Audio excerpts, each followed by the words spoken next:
제가 주부에 사실은 26절, 27절인데 제가 잘못 표기했네요. 그러면 26절, 27절만 읽죠. 같이 읽었으니까 괜찮습니다. 같은 구절들이니까. 7장 26절에서 27절입니다. 두 절만 보겠습니다. 같이 읽죠. 시작. 이러한 대제사장은 우리에게 합당하니 거룩하고 악이 없고 더러움이 없고 죄인에게서 떠나 계시고 하늘보다 높이 되시니라. 그는 저 대제사장들이 먼저 자기 죄를 위하여 다음에 백성의 죄를 위하여 날마다 제사 드리는 것과 같이 할 필요가 없으니 이는 그가 단번에 자기를 드려 이루셨습니다.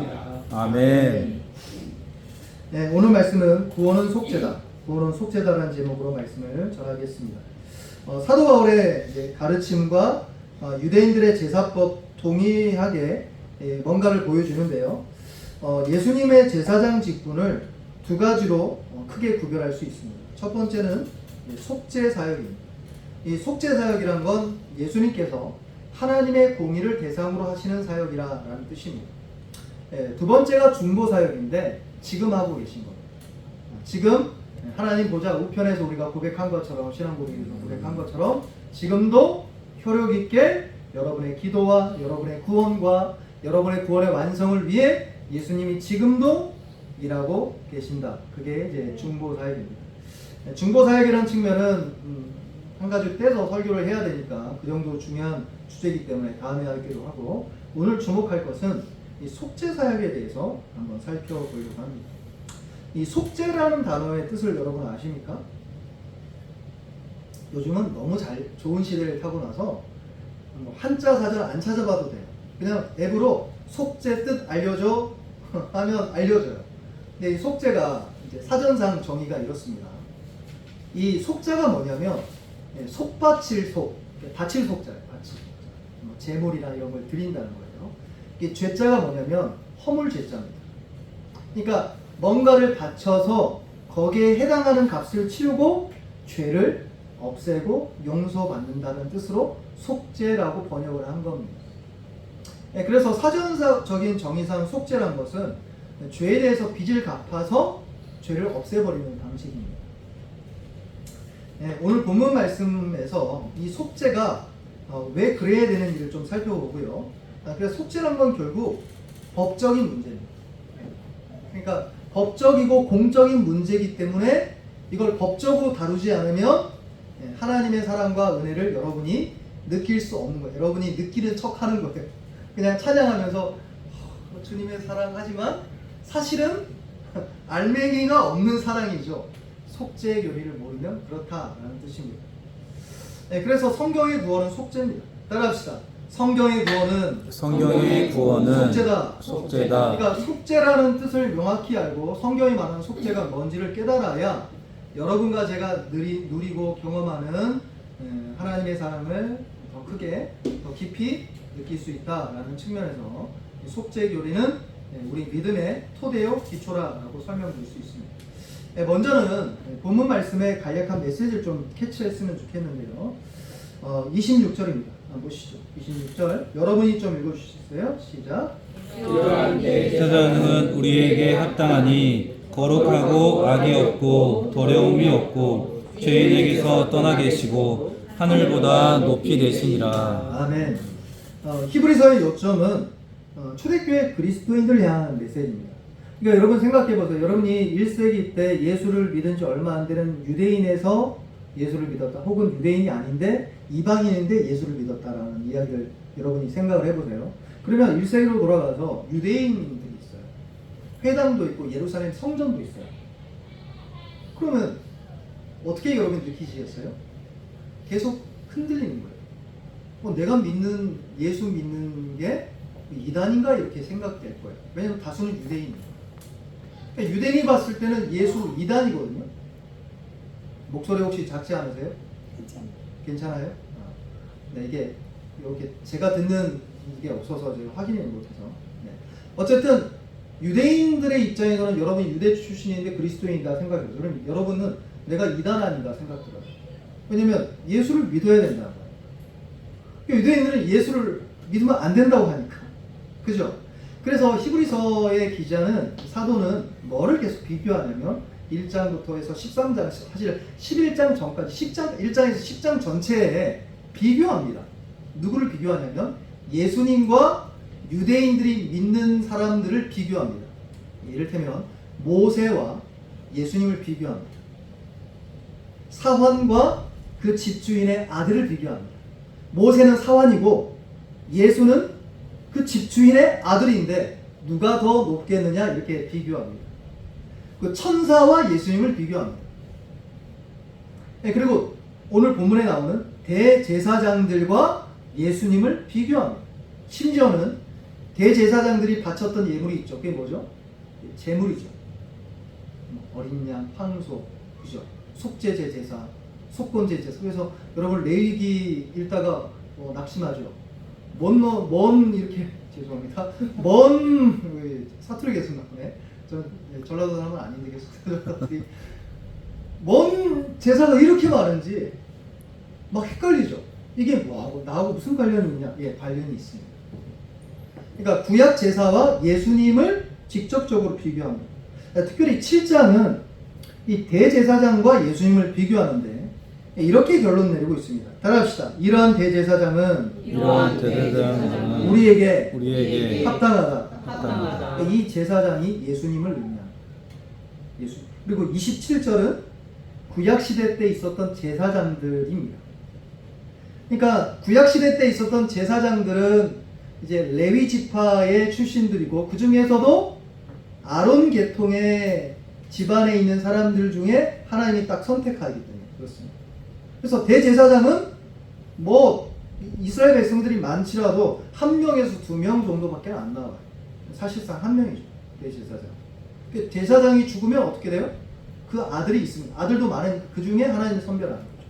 그러니까 대제사장들은 이렇게 죽으면 대를 이어서 레위 지파가 섬겼는데 예수님을 생각해 보세요. 예수님이 레위 지파입니까? 유다 지파입니까? 유다 지파죠. 네. 근데 유다 지파에서 제사장이 온다라는 소식을 못 들었는데 어떻게 있느냐라는 질문을 할 거 아닙니까?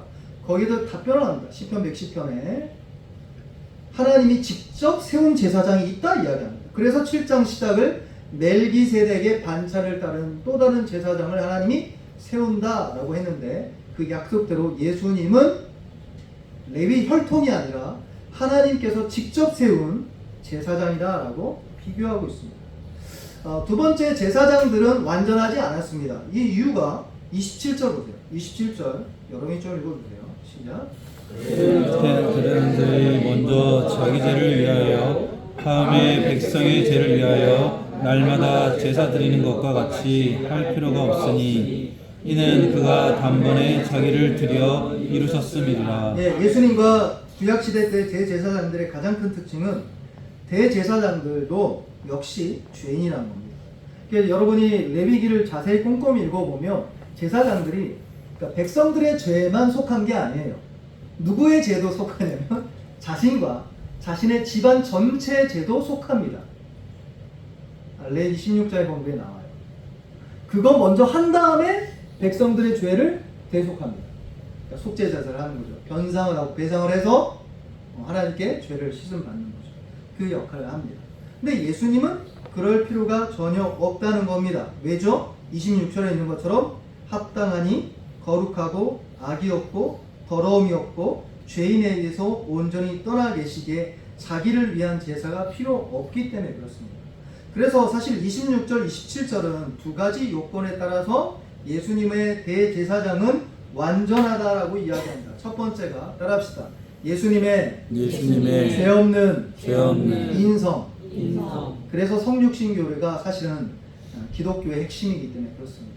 그러니까 두 번째 조건이 있는데 그게 뭐냐면 따라합시다. 그리스도의 신성입니다. 네, 여기 26절 하반절에 하늘보다 높이 되십니다. 그리고 우리가 읽지는 않았지만 28절에 보시면 하나님이 아들을 세웠다 이렇게 이야기합니다. 28절에 영원히 온전하게 되신 아들을 세웠다. 예수님의 신성을 의미합니다. 즉 오늘 본문 말씀은 예수님이 인성과 신성에서 두 가지 작용 요건에서 하나님의 공의의 대가 지불에 가장 최적한 대제사장이시니 여러분을 위한 십자가 대속 제사는 구약 유대인들이 생각하는 것만큼 이렇게 이단이 아니라 오히려 완전하며 완벽하다라는 것이 오늘 구절의 핵심 의미입니다. 그래서 이렇게 오늘 말씀을 생각해 볼 필요가 있습니다. 따라합시다. 그리스도의 속죄는 절대로 필요하다. 절대적으로 필요하다는 것을 좀 설명해 드리고 싶습니다. 그 말은 이런 의미입니다. 여러분이 구원받기 위해서는 하나님의 공의의 문제가 해결돼야 되는 거예요. 여러분이 구원받기 위해서는 뭔가 감정적으로, 느낌적으로 해결되는 게 아니에요. 하나님의 공의의 문제, 법적인 문제가 해결되지 않으면 구원은 불가능하다는 게 성경의 언어입니다. 근데 이게 우리한테는 와닿지 않죠. 여러분이 법적인 용어를 좋아합니까? 법하면 복잡하죠. 그렇죠? 나도 복잡해지네. 그래서 법적인 거 별로 안 좋아해요. 그래서 계속 구원을 감정적인 거, 막 이렇게 멜랑콜리아에서 무슨 기도원 가서 무슨 체험하고 환상 보고 막 이런 걸로 계속 설명하기를 원합니다. 아닙니다. 공의의 문제가 만족돼야 됩니다. 아까 이야기한 것처럼 배상이 이루어져야 되기 때문에 속해야 됩니다. 그래서 하나님의 공의가 배상이 돼서 만족되지 않으면 구원은 주어지지 않습니다. 여러분과 제가 무슨 환상을 보든 무슨 체험을 하든 상관없어요. 하나님의 공의의 문제가 먼저 해결돼야 됩니다. 할렐루야. 그래서 하나님께서 자신의 공의를 만족시킬 배상을 속죄 제사로 두신 겁니다. 그래서 속죄 제사가 이루어지지 않으면 배상이 이루어질 수 없고 하나님의 공의는 만족하지 않기 때문에 구원은 이룰 수 없다. 그래서 그리스도의 속죄가 성경의 구원입니다. 아멘이죠. 그러니까 속죄는 정확하게 알아야 됩니다. 그냥 두루뭉실하게 알면 안 되고 명확하고 뚜렷하게 알고 있고 그걸 붙잡으셔야 됩니다. 그렇게 되기를 주님으로 축복합니다. 첫 번째입니다. 속죄에 대해서 알기 위해서는 먼저 여러분과 제가 죄에 대해서 알아야 됩니다. 성경의 죄로는 심오합니다. 여러분이 사회학이나 심리학을 배워보면 죄를 뭘로 설명합니까? 사회적 현상으로 설명합니다. 여러분 심리학 전공하지 말라고 하세요. 아무 짤 필요 없어요. 심리학 전공하려는 자녀가 있을 수도 있겠지만 심리학 교수나 심리학자들은 계속 죄를 뭘로 생각하죠? 사회적 현상. 네가 부모 잘못 만났구나. 네가 국가 잘못 만났구나. 네가 잘못 태어났구나. 너 그런 아이가 아닌데 부모 잘못 만나서 이 나라를 잘못 만나서 네가 이렇게 됐구나. 아니요. 성경은 명확하게 이야기합니다. 누구 탓이 아니라 네가 죄인이라고 이야기합니다. 그럼 죄가 뭘까요? 하나님께서 가증히 여기는 자가 돼서 형벌을 피할 수밖에 없도록 만드는 죄가 뭘까요? 그러니까 죄는 성경에 따르면 실수나 착오가 아닙니다. 그러니까 여러분이 실수하거나 착오한 게 아닙니다. 죄는. 그러니까 죄는 이런 겁니다. 근본적으로 하나님께서 저와 여러분 사이에 이 적의를 품고 계신데 여러분도 그렇죠. 여러분 태어나면 우리가 찬양했잖아요. 아까 찬양 뭐 했습니까? 아주 먼 옛날. 이 찬양 했잖아요. 근데 와닿아요? 예수 안 믿는 사람이 와닿지 않아요. 왜죠? 하나님을 사랑하지 않아요. 사랑하지 않고 관심이 없는 게 아니라 관심 없는 게 미워하는 거라니까요. 모든 사람은 하나님에 대해서 미움을 갖고 있으면 그게 적입니다. 당연히 하나님도 죄인에 대해서 적의를 갖고 있다가 성경의 메시지입니다. 하나님이 죄인을 사랑한다는 것은 성경적이지 않습니다.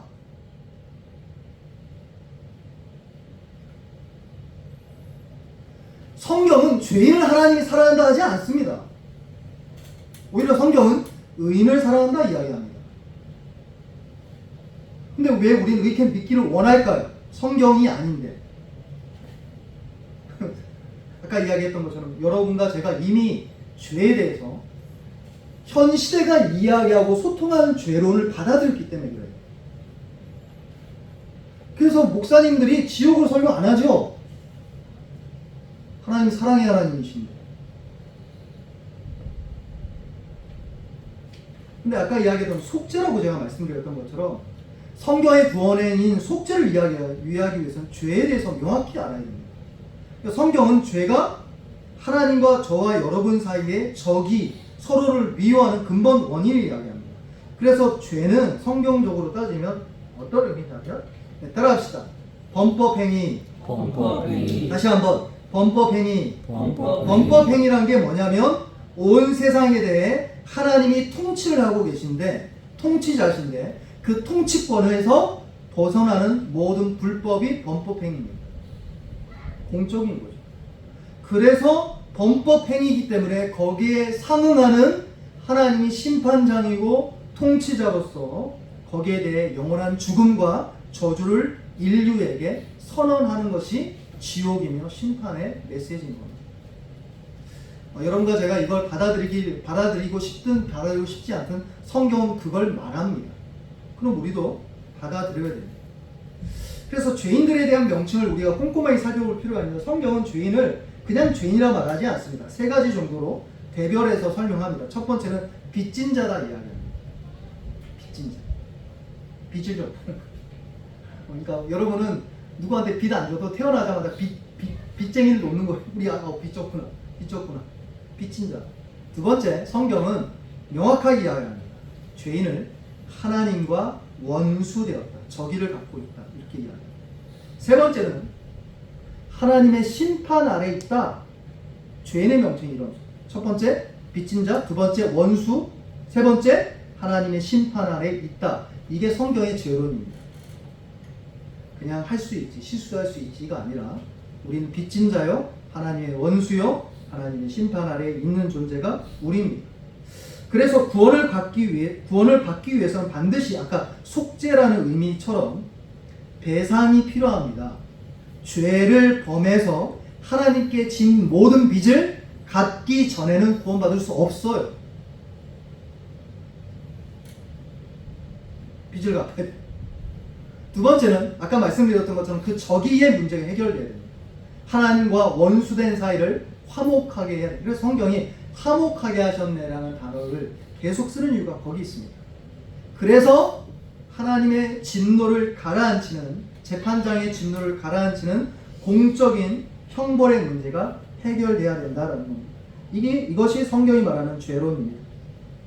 따라합시다. 죄는 하나님의 통치를 거역하는 범법행위다. 그러니까 이게 공적인 부분이기 때문에 공적으로 여러분이 배상해야 된다는 거예요. 형벌을 받고 배상해야 되는 겁니다. 두 번째는 죄가 요구하는 배상의 본질을 좀 설명할 필요가 있는데요. 배상의 본질이 뭘까요? 죄가 말하고 있는 형벌을 요구하는 범법행위가 죄입니다. 범법행위를 했기 때문에 형벌을 이제 감당해야 되는 것이죠. 근데 이제 배상에는 두 가지 종류의 배상이 있습니다. 첫 번째는 금전적인 손해를 입었을 때 배상을 청구하죠. 그러면 어떻게 됩니까? 일단 돈만 갚으면 돼요. 내가 빌려준 돈의 총액만 누구든지 맞춰주면 돼. 그 사람이 주든 다른 사람이 주든 돈만 맞춰주면 됩니다. 그게 금전적인 손해죠.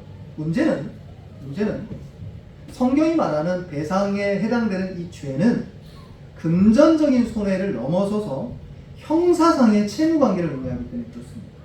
여러분 이걸 명확히 이해하시길 바랍니다. 여러분 형사상의 채무관계는 어떤 의미죠? 돈 갚는다고 해결이 안 돼요. 어디 갑니까? 감옥에 가야 돼요. 감옥에서 형을 다 살아야 나옵니다. 그러니까 개인적이고 인격적인 형벌을 치러야 변상과 배상이 된다는 관계가 형사상의 채무관계인데, 특별히 여기 속죄라는 이 진리에 대해서 하나님께서 말씀하시는 것은 사실상 형사상의 채무관계가 벌어졌는데 그걸 여러분과 제가 치러야 된다라고 이야기하고 있는 것이기 때문에 그렇죠. 죄에 대한 배상에서 고려되는 것은 두 번째 형사상의 채무관계다. 세 번째 우리가 생각해 볼 수가 있습니다. 뭘 생각해 볼 수 있냐면 하나님께서 죄인과 관계 맺는 세 가지 종류의 관계입니다. 첫 번째는 하나님 죄인들에 대해서 채권자가 되십니다. 그러니까 빚진 자라고 성경이 이야기했다고 했죠. 빚을 갚아야 돼요. 하나님 채권자입니다. 두 번째는 하나님 자신이 인간이 범죄했기 때문에 피해를 본 당사자입니다. 그래서 저기를 갖고 있는 거죠. 여러분, 누군가가 여러분을 사기를 쳤다, 누군가가 여러분을 폭행을 했다, 그러면 그 폭행한 사람에게 아이고 감사합니다 하는 사람이 누가 있어요? 당연히 저기를 품을 수밖에 없는 겁니다. 세 번째는 하나님이 죄인에 대해서 어떤 관계를 맺고 있냐면, 이것이 가장 중요한데, 하나님이 재판장과 통치자가 되기 때문에 죄인에 대해서 공적으로 그 죄에 대한 형벌을 직접 치른다라는 겁니다. 특별히 죄에 대한 배상에서 그리스도의 속죄 사역이 이 세 번째, 하나님이 죄인들에 대해 재판장과 통치자가 된다는 것이 핵심입니다. 따라합시다. 하나님은 재판장과 통치자다. 근데 성경이 왜 하나님이 재판장이시니라 이게 왜 나올까요? 여러분, 시편 읽으면서 하나님은 재판장이시라 통치자, 그냥 다스리는가 보다, 재판하는 거다, 마지막 때 아니요, 그 말이 아니라 법적으로 죄인과 하나님이 재판장과 재판에 대해서 거기에 따라 형벌을 받아야 되는 범죄자의 관계로 묶여지기 때문인 것을 명확하게 말하고 있는 것입니다. 여러분, 제가 아까 채권자하고 하나님께서 피해를 보는 당사자가 된다 했죠. 첫 번째, 두 번째는요, 사실은 채권자는 빚을 누가 졌잖아요. 우리 누군가 졌어요. 저한테 10,000원을 꿨는데 장로님이 10,000원을 이승준 장로님이 이경희 장로님 그러실 것 같아요. 이승준 장로님이 10,000원을 급해서 빌렸어요. 커피값 해야 돼. 우산 빨리 주세요. 예, 장로님. 제가 줄 때 일단 빌린다는 이야기를 딱 들었단 말이에요. 줬어요. 그랬더니 그럴 리는 없죠. 우리 이승준 장로님이 하루 지나고 이틀 지나고 한 주가 지나고 한 달이 지났는데 갚는다는 말씀을 안 하시고 그냥 쑥 넘어가셨어요. 충청도 분처럼 은근히 말 안 하시고 그냥 넘어가셨어요. 충청도 다 그렇다는 건 아니고요. 저는 충청도를 사랑합니다. 어쨌든 은근히 넘어갔어요. 근데 제 마음에 제가 어떻게 할까요? 우리 장로님 필요해서 쓰셨구나. 감사합니다. 제가 이게 넘어갈 수 있죠. 근데 갑자기 시험에 들어가지고 제가 장로님 꼭 10,000원을 갚으셔야 됩니다. 이렇게 이야기했어요. 둘 중에 하나를 선택할 수 있습니다. 제 마음이 채권자 혹은 피해를 입은 당사자. 그런데요, 세 번째 사항이 제가 중요하다고 했죠. 제가 묻겠습니다. 제가 좀 더워서 상의를 벗을게요. 하나님이 여러분을 선택했어요. 여러분을 구원하고 싶어요. 그럼 어떻게 됩니까? 아까 죄에 대한 배상, 심판, 형벌을 채권자나 만약에 피해를 본 당사자 입장만 돼도 그냥 넘어갈 수 있어요.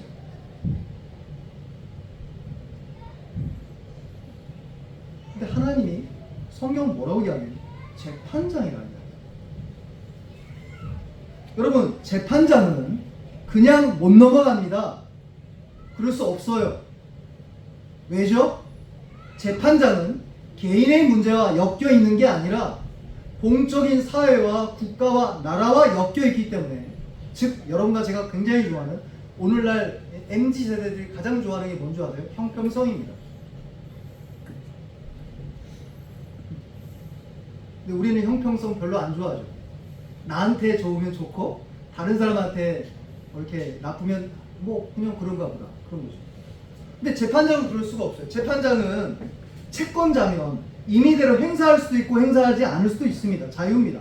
근데 재판장과 통치자는 반드시 행사해야 됩니다. 뭐를요?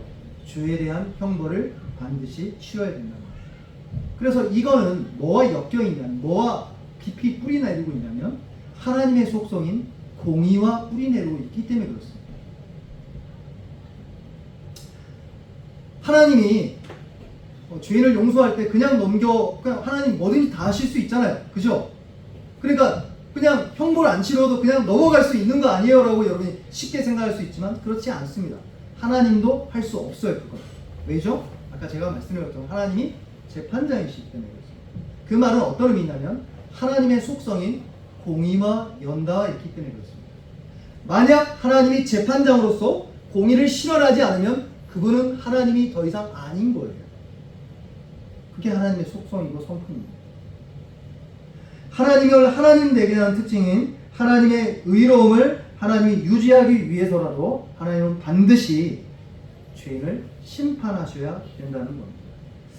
그래서 여러분과 제가 그리스도의 속죄 사역을 이해하기 위한 절대적인 조건이 세 가지가 있는데, 죄에 대해서 제가 말씀드렸죠. 죄는 빚이고 서로 당사자 간의 적이고 범법행위라고 말씀드렸어요.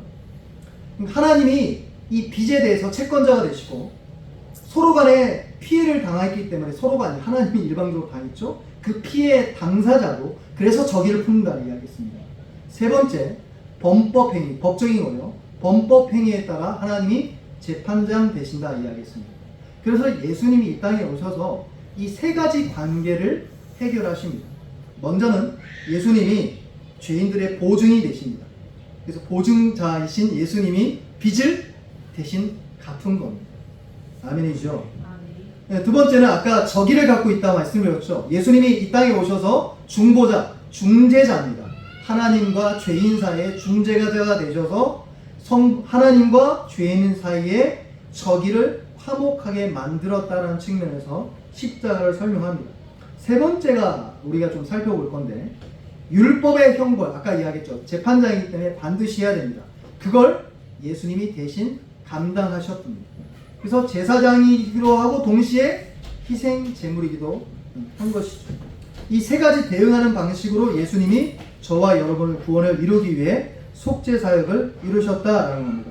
근데 이 속죄 사역을 이루기 위해 필요한 두 가지 필수 조건이 있는데, 그게 예수님의 인성과 신성이랍니다. 다시 한번 26절 27절, 이제 어려운 거 다 끝났습니다. 26절 27절 같이 읽죠. 무슨 말인가 여러분이 저를 물동물동이 쳐다보면서 보시는데, 26절 27절 같이 읽죠. 시작. 이러한 대제사장은 우리에게 합당하니 거룩하고 악이 없고 더러움이 없고 죄인에게서 떠나 계시고 하늘보다 높이 되시니라. 그는 저 대제사장들이 먼저 자기 죄를 위하고 다음에 백성의 죄를 위하여 날마다 제사 드리는 것과 같이 할 필요가 없으니 이는 그가 단번에 자기를 드려 이루셨음이라. 아멘. 아까 제사라는 것은 법적인 문제를 해결하기 위한 거죠. 그래서 성경이 계속 제사가 나온 겁니다. 공적인 일이기 때문에 그렇죠. 죄인들에 대해 하나님은 재판장이기 때문에 반드시 그 형벌을 치르셔야 되는데, 형벌을 죄인이 직접 치르면 어떻게 되죠? 지옥 가는 겁니다. 여러분 생각해 보세요. 지옥에서 죄인이 얼마나 형을 치를까요? 영원히 치릅니다. 여러분 다시 한번 생각해 보세요. 왜 영원히 치를까요? 형벌이 끝이 안 나기 때문에 그래요. 그래서 영원히 죽는다는 뜻이 아니에요. 다시 부활해서 불타는 어둠 가운데 그 긴 고통을, 그냥 시간이 정해지지 않은 고통을 치른다는 겁니다. 네, 그래서 제사장들이 그걸 대속 제물을 통해 대신 치릅니다. 근데 예수님이 직접 그걸 치르셨다는 측면인데요. 먼저는 자격 조건이 예수님이 인성을 갖고 있으셔야 된다는 겁니다. 사실 이 진리를 전할 때 여러분이 어떻게 느껴지는지 모르지만 그냥 기계적으로 받아들이면 그런가 보다 하겠죠. 근데 조금 생각이 있는 사람이 거기에 대한 질문을 던질 겁니다. 이거는 불합리하다라고 질문을 던질 겁니다. 왜 불합리하죠? 성경이 말하는 대속교리는 누군가가 대신 형벌을 사는 겁니다. 이런 거예요. 우리 오연석 안수 집사, 죄송합니다. 중직자분들이 계속 하면 안 돼요. 우리 오연석 안수 집사님이 큰 그럴 분이 아니죠. 죄를 지었어요. 근데 오연석 안수 집사님의 아버님 목사님이 우리 아들을 위해서 내가 대신 형을 살겠습니다 라고 해서 아버님이 감옥에서 형을 살고 나오셨어요. 그걸 법원에서 허락할까요? 허락하지 않아요. 왜죠? 본인이 죄를 지었으니까 아버지가 대신할 수 없는 거예요. 만약에 이게 물질에 관계된 문제면 간단합니다. 대리인이 그냥 보증인이 돈 갚아주면 돼요. 자식이 이렇게 빚을 졌는데 못 갚아. 그럼 부모가 상관없어요. 아까 제가 말씀드렸잖아요. 근데 이게 사법적이고 인격적이고 개인적인 형벌의 문제, 그러니까 형사법으로 들어가게 되면 금전상의 문제가 아니라 형사법이기 때문에 본인이 직접 치러야 됩니다. 옥고를 치르든 변상을 하든 상관없이. 그래서 성경의 대속교리가 합당하지 않고 불합리하다라고 누군가가 질문할 수 있기 때문에 그렇습니다. 그래서 성경이 말하는 이 대리인 예수님이 대신 속죄 사역을 감당하는 이거는 조건이 세 가지나 붙습니다. 첫 번째 조건인데요. 그래서 성육신이 필요했던 거예요.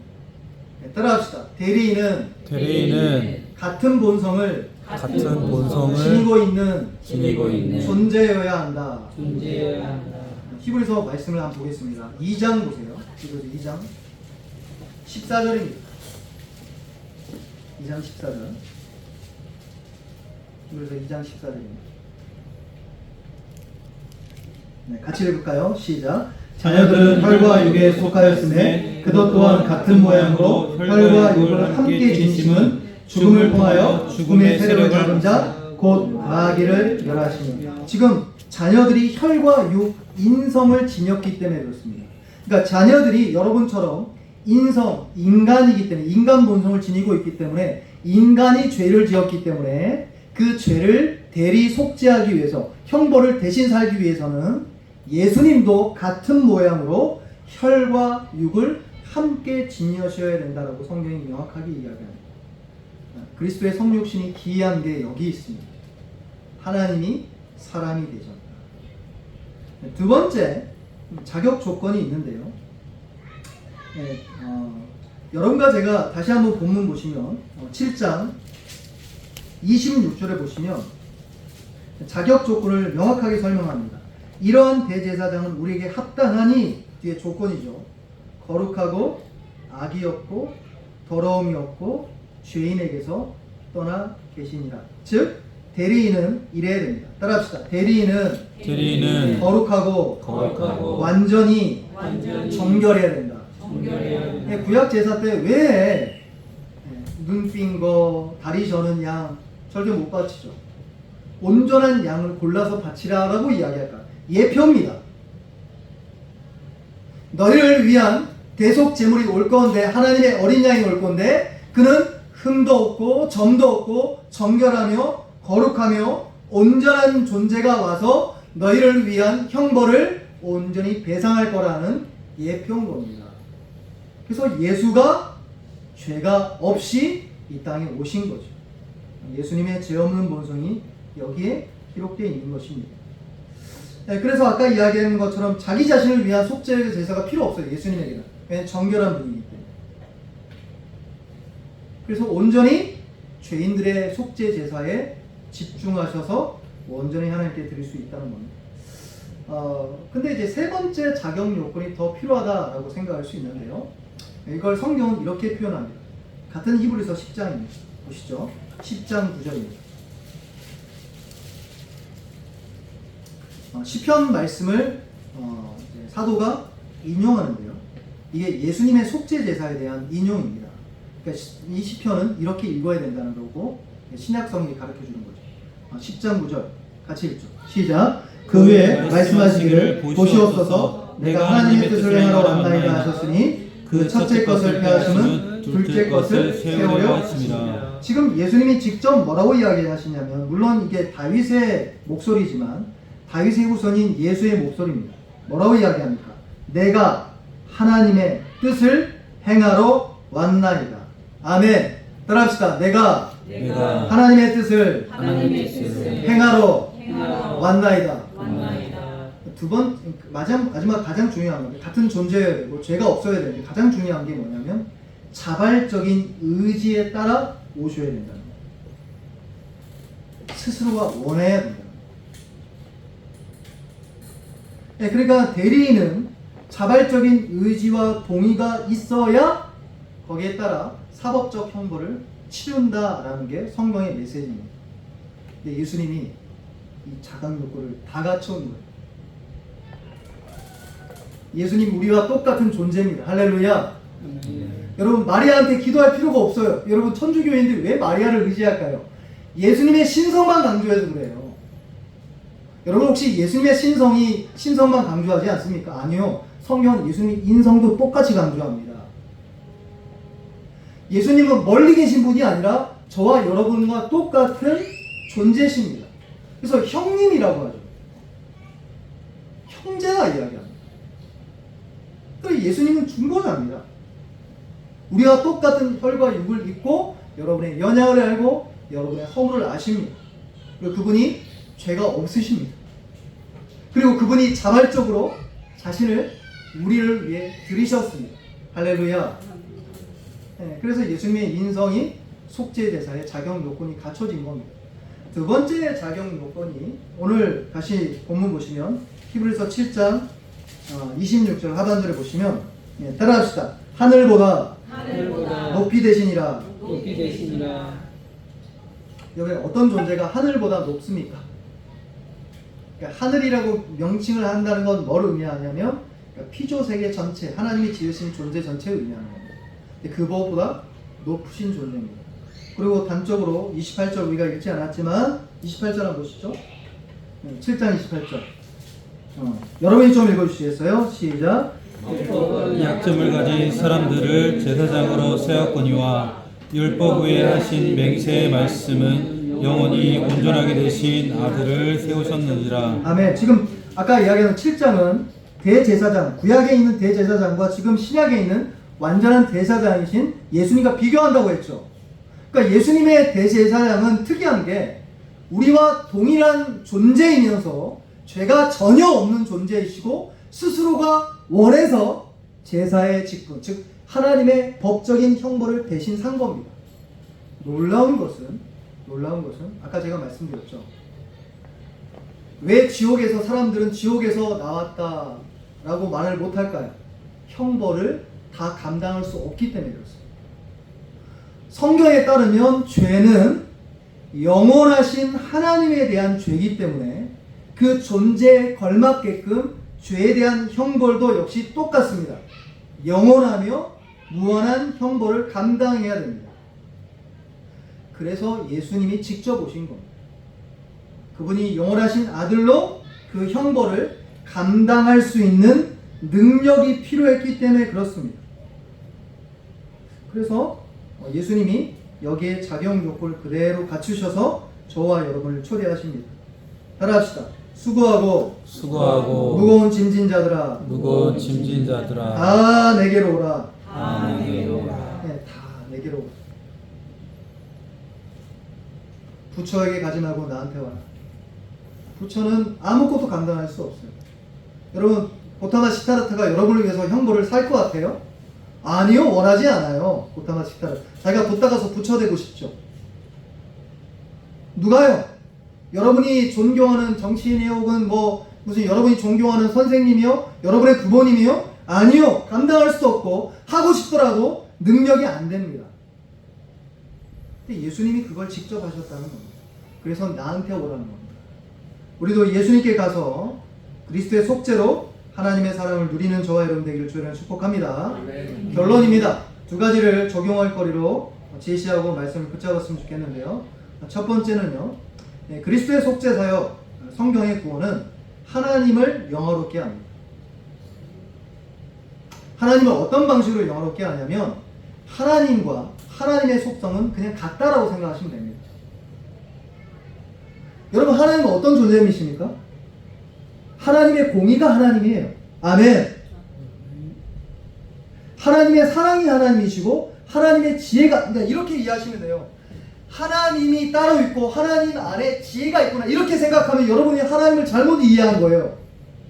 피조물은 하나님을 그렇게 구분할 수 없어요. 하나님의 공의가 하나님 자신입니다. 그러니까 성경에 나오는 하나님의 공의, 하나님의 지혜를 드높이면 여러분은 하나님을 영화롭게 하는 것이 되는 겁니다.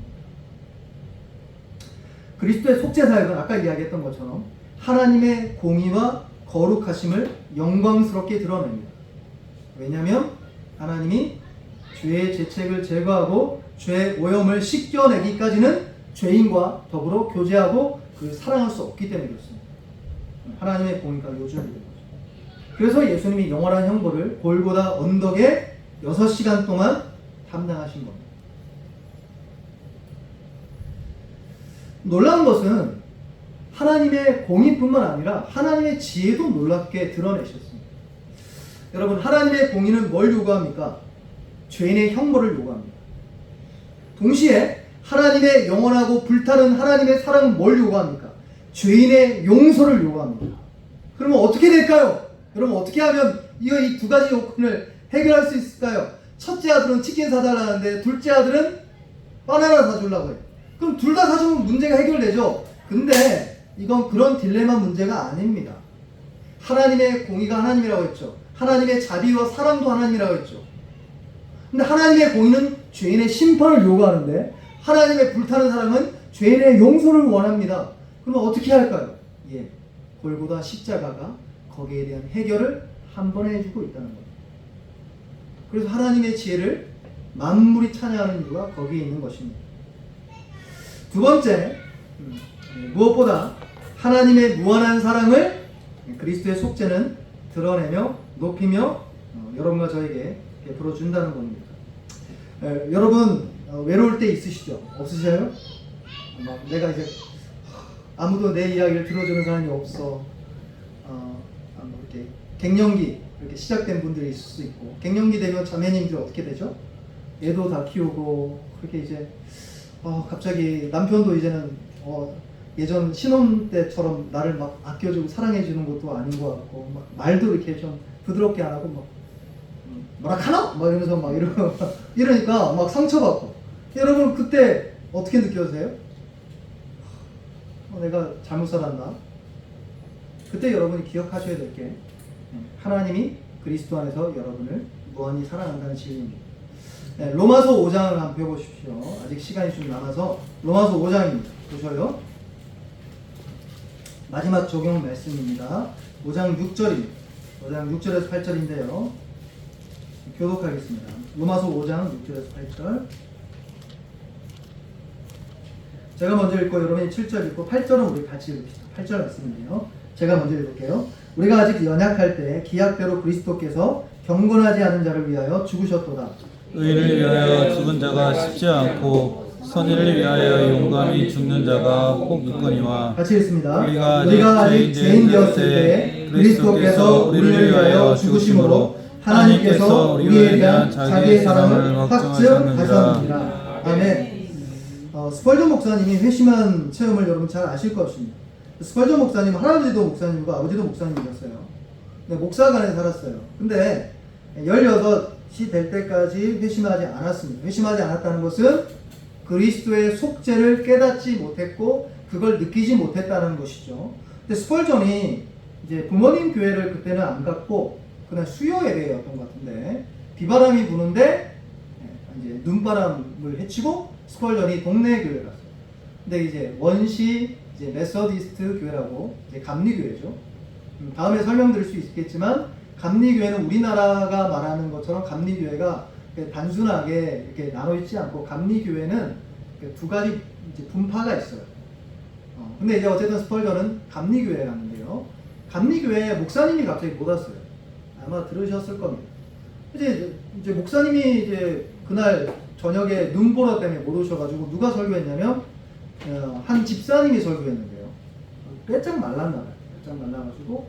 근데 이분이 성경을 준비할 시간이 있겠어요? 뭘 열심히 일하시다가 헐레벌떡 와서 말씀을 전하는데요. 근데 한 청년이 눈발을 치고 이렇게 뒤에 앉아있는데 심각하게. 그 이제 목사님 그 집사님 막 하다가 이제 뭐 행소수설 했겠죠. 저처럼 이랬다 저랬다 이러고 막 했어요. 하다못해. 그랬더니 성령님께서 이렇게 그런 감동을 주셨나봐요. 이 길다란 이렇게 손가락을 그 스펄전을 가리키면서 청년이요 이러고 부르더니 뭐라고 한지 아십니까?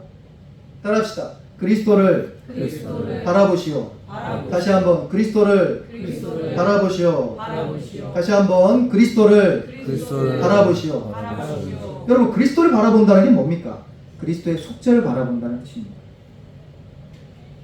하나님께서 그 공의를 만족해 하시고 자신의 아들을 보내셔서 자발적으로 여러분과 똑같은 존재가 되셔야 하셔서 여러분을 대신해서 하나님의 무한한 형벌을 그 아들에게 쏟아 부어주신 거예요.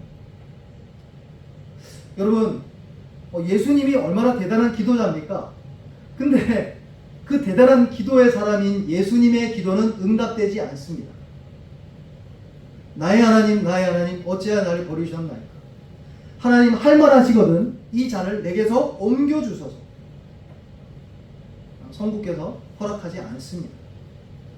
그리고 예수님은 저와 여러분을 대신해서 그 형벌을 지옥에서 감당해야 될 저와 여러분의 모든 죄에 대한 형벌을, 범법 행위들을 예수께서 다 감당하셨다는 겁니다. 그래서 8절에 하나님께서 우리에 대한 자기의 사랑을 확증하셨다라는 것은 뭐 이야기합니까? 십자가입니다. 십자가가 죄인을 향한 하나님의 최종 확증입니다. 바울은 수년이 지난 다음에 에베소서를 쓰는데 에베소 교인들에게 그리스도의 사랑을 뭐라고 이야기하냐면 능히 모든 성도와 함께 지식에 넘치는 그리스도의 사랑을 알고 그 너비와 길이와 높이와 깊이가 어떠함을 깨달아 하나님의 모든 충만하신 것으로 너에게 충만하시기를 구하노라. 그러니까 이게 기도 요청이거든요. 이게 무슨 기도일까? 여러분, 그리스도의 사랑을, 지식에 넘치는 사랑을 알기를 원합니다라고 기도할 수 있잖아요. 근데 바울은 그렇게 표현하지 않아요. 뭐라고 합니까? 너비와 길이와 높이와 깊이가 어떠함을 깨닫기를 원합니다. R.C. 스프라울이 했던 표현인데, 하나님은 경제적인 분입니다. 성경에 반복되는 것은 의미 있는 게 한 구절도 없어요. 반복되는 유심히 봐야 됩니다. 메시지가 있기 때문에. 너비와 길이와 높이와 깊이가 어떠함을 깨달아. 왜 반복할까요? 같은 명칭 같은데 바울이 느낄 때 그리스도의 사랑은 너비든 길이든 높이든 깊이든 여러분이 측량할 수 있는 기계로 측량할 수 없기 때문에 그런 표현을 하는 겁니다. 바울이 똑같이 이야기하죠. 고린도후서 5장 14절에 그리스도의 사랑이 우리를 강권하시는도다. 따라합시다. 그리스도의 사랑이 우리를 강권하시는도다. 바울이 지금 전도의 사명, 사도의 사명 이야기하는 겁니다. 왜 본인이 사도로서 복음을 전할 때 죽음도 두려워하지 않는다고 이야기합니까? 내 안에 그리스도의 사랑이 강권하는 겁니다. 그게 그리스도의 속죄인 것입니다. 여러분과 제가 그리스도의 속죄 안에 무한히 담긴 하나님의 무한한 사랑을 누리며 경험해서 우리도 바울처럼 그리스도의 사랑이 우리를 강건해서 주께서 사명 주신 것들 감당하기를 예수님의 이름으로 축복합니다. 바라기는 스펄전처럼 예수 그리스도를 바라보되 그리스도의 속죄를 바라보기를 주의 이름으로 축복합니다. 그러므로 죄는 심리적인 것도 사회적인 현상도 아니요 하나님 앞에 범법 행위이므로 하나님이 재판장이므로 반드시 죄에 대한 형벌을 치르셔야 됩니다. 만약 그렇지 않으면 하나님의 공의는 사라지고 하나님은 하나님이 아닌 겁니다. 그래서 누군가가 대신 치러야 되는데 그 치르는 대가를 당신의 아들 예수께서 치르셨다가 성경의 메시지입니다. 할렐루야. 그리스도의 성육신이 그래서 구원의 절대적인 겁니다. 예수님 만약에 성육신하지 않았으면 여러분의 구원은 없습니다. 예수님 만약에 같은 조건으로 혈과 육을 입은 게 아니면 여러분의 구원은 없습니다. 만약 예수님이 자발적으로 원해서 여러분과 저의 형벌을 치르지 않았으면 저와 여러분의 구원은 없습니다. 만약 예수님이 하나님의 아들 신성을 갖고 있는 능력으로 여러분과 저의 죄에 대한 대가인 하나님의 무한한 공의를 온전히 다 담당하지 않았으면 예수님은 부활하실 수 없었고 구원은 저와 여러분에게 없는 것입니다. 그것이 그리스도의 속죄인 것입니다. 이 속죄의 교리를 붙잡고 하나님을 찬양하며 평생 하나님의 사랑에 감동되어져서 하나님 앞에 사명 감당하기를 저와 여러분들을 주님의 이름으로 축복합니다. 아무쪼록 이번 주간 전도할 때 그리스도의 사랑에 강건되어져서 그리스도의 사랑을 증거하는 저와 여러분들을 예수님의 이름으로 축복합니다. 우리 함께 기도합시다. 찬양은 시간이 좀 지나서요. 찬양 없이 바로 축도하겠습니다. 우리 기도하고 함께 기도하고 축도로 마무리할 텐데 한 가지만 기도했으면 좋겠습니다. 통성으로 한번 기도할 때 그리스도의 속죄사여, 그리스도의 십자가사여, 하나님이 형벌을 대신 살게 하신 예수님의 그 크신 사랑 다시 한번 생각하며 이 십자가를 붙잡게 하십시오. 내가 힘들 때나 또 지칠 때나 그리스도께서 죄인을 위해 십자가에서 달려 죽으심으로 하나님께서 죄인들에 대한 사랑을 확증하셨다라는 말씀을 분명히 말씀하셨는데, 우리로 십자가를 붙잡고 날마다 이 어두운 시대를 믿음으로 승리하게 하여 주옵소서. 우리 사랑하는 자녀들이 십자가의 사랑 깨닫게 하여 주옵소서. 십자가의 속죄 교리로 온전히 세워지는 우리 아이들, 특별히 우리 넘치는 교회 될 수 있도록 역사하여 주옵소서. 또 특별히 속죄의 사랑, 우리 하나님 주신 사명에 따라 복음 전할 때 끊임없이 속죄의 사랑으로 전도하는 사명 감당하는 우리 되게 하여 주옵소서라고 함께 기도하며 나아갔으면 좋겠습니다. 우리 주여 한번 부르짖고